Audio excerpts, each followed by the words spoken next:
وبرکاتہ۔ میں ہوں جاوید نورانی اور آپ دیکھ رہے ہیں جاوید نورانی یوٹیوب آفیشیل چینل۔ محترم ناظرین کرام، آپ کو ویڈیو دیکھ کر کے اندازہ ہو گیا ہوگا کہ آج میں کس موضوع سخن پر لب کشائی کرنے جا رہا ہوں۔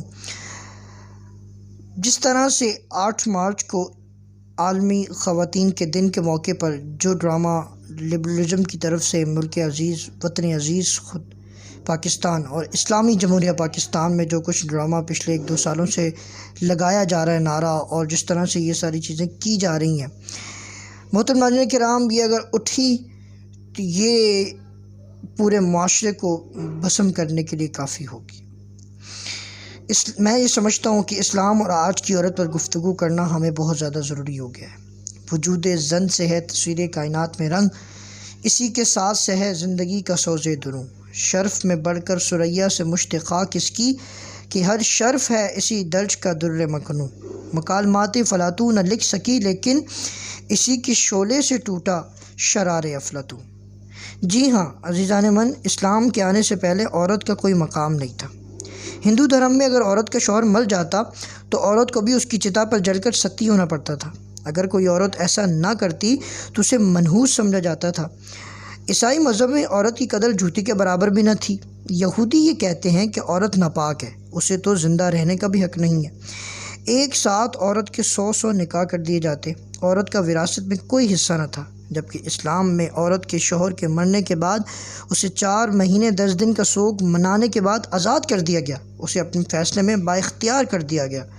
عیسائیوں کے ہاں عورت جوتی کے برابر بھی نہیں ہے، جبکہ اسلام نے اسے عظیم مرتبے پر فائز کرتے ہوئے اس کے قدموں تلے جنت کو رکھ دیا۔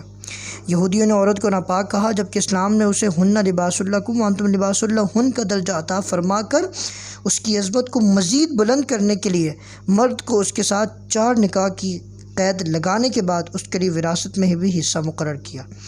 یہ ہے اسلام کی خوبصورتی۔ مجھ سے پہلے کئی لوگ اس ٹاپک پر بات کر چکے ہوں گے اور وہ اپنے موضوع سے انحراف کرتے ہوئے ماضی کا رونا دھو کر آج کے اس ماحول کو آسودہ کرتے ہیں، لیکن میں دراصل ان کو بتانا یہ چاہتا ہوں کہ ہمارا یہ موضوع نہیں ہے۔ موضوع تو ہمارے آج کی عورت پر گفتگو کرنا ہے، نہ کہ ماضی کو پیٹنا، کیونکہ آج کی عورت اور کل کی عورت میں کوئی زیادہ فرق نہیں ہے۔ کل کی عورت زمانہ جاہلیت میں ننگی تھی اور آج کی عورت مہذبانہ لبادہ اوڑھ کر حقوق رسوا کے نام پر عریانی اور فحاشی پھیلا رہی ہے۔ آج ہمیں ملالہ یوسفزئی نہیں چاہیے جو تعلیم کے نام پر اسلام کے خلاف ہرزہ سرائی کر رہی ہے۔ آج ہمیں شرمین عبید چنائے نہیں چاہیے جو آزادی اظہار رائے کے گھناؤنے مقاصد کو فروغ دے رہی ہے۔ ہمیں فاطمہ بنت عبداللہ چاہیے اور ان جیسی خاتون چاہیے جس نے لیبیا کے مسلمانوں کی آزادی کے لیے کام کیا۔ ہمیں ڈاکٹر فریدہ نورانی چاہیے جو کہ ایک علم دوست شخصیت تھی۔ ہمیں فاطمہ بنت محمد صلی اللہ علیہ وسلم جیسی عورت چاہیے کہ جن کی چادر کی جھلک بھی کسی نامحرم نے نہ دیکھی تھی۔ کئی حضرات بات کرتے ہیں اور عورت کو بازاری قرار دیتے ہیں، لیکن میں آج کی عورت کو صرف بازار کی زینت نہیں بلکہ وہ تو فیس بک اور ٹویٹر کی وال پیپر اور کور فوٹو کی زینت ہے۔ نہ صرف یہ بلکہ پینفلیکس پوسٹر اور اشتہارات کی بھی زینت ہے۔ جس عورت کو پردے کا حکم دیا گیا تھا، آج اسی عورت کی تصویر کے نیچے ہزاروں لائکس اور کمنٹس ہوتے ہیں۔ جس عورت کو نامحرم سے بات نہ کرنے کا حکم تھا، آج وہی عورت گھنٹوں واٹس ایپ پر چیٹنگ کرتی ہوئی نظر آتی ہے۔ کیا اسلام نے عورت کو اس لیے پیدا کیا تھا کہ وہ سرعام سرحدوں کو پار کرے؟ کیا اسلام نے عورت کو اس لیے پیدا کیا تھا کہ وہ جہاز اڑائے یا پہاڑوں کو سر کرنے کی باتیں کرے؟ آج کی عورت اپنے جسم کو مینٹین رکھنے کے لیے اپنے بچوں کو دودھ پلانے سے گریز کرتی ہے، اپنے بچوں کو اپنے جسم کو مینٹین کرنے کے لیے روزے نہیں رکھتی۔ آج کی عورت کو دیکھ کر کے دل خون کے آنسو روتا ہے کہ کس طرح اس نے احکامات الہیہ کو ٹھکرا کر کے ذلت کی کھائی میں چھلانگ لگا لی۔ قرآن یہ کہتا ہے کہ مسلمان عورتوں کو حکم دو کہ اپنی نگاہیں نیچی رکھیں، اپنی پارسائی کی حفاظت کریں، دوپٹے اپنے گریبانوں پر ڈالے رہیں، اپنے پاؤں زمین پر اس قدر زور سے نہ رکھیں کہ ان کا بناؤ سنگار ظاہر ہو۔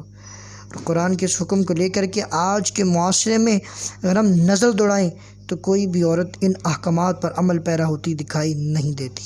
بازاروں میں دیکھیں تو ہر طرف نوجوان لڑکیاں ایسے لباس میں ہیں کہ جن کو دیکھ کر شیطان بھی شرما جائے۔ کل جسے چھو نہیں سکتی تھی فرشتوں کی نظر، آج وہ رونق بازار نظر آتی ہے۔ اسلام سے قبل زمانہ جاہلیت میں عورتیں جسم کی نمائش کیا کرتی تھی، مگر افسوس کہ آج کوئی ایک بار پھر 1435 سال بعد عورت کا پھر یہی حال ہے۔ آخر وہ نبی کریم صلی اللہ علیہ وسلم کا یہ فرمان کیوں بھول گئی ہیں کہ جو عورت خوشبو لگا کر بازاروں میں نکلتی ہے وہ زانیہ ہے۔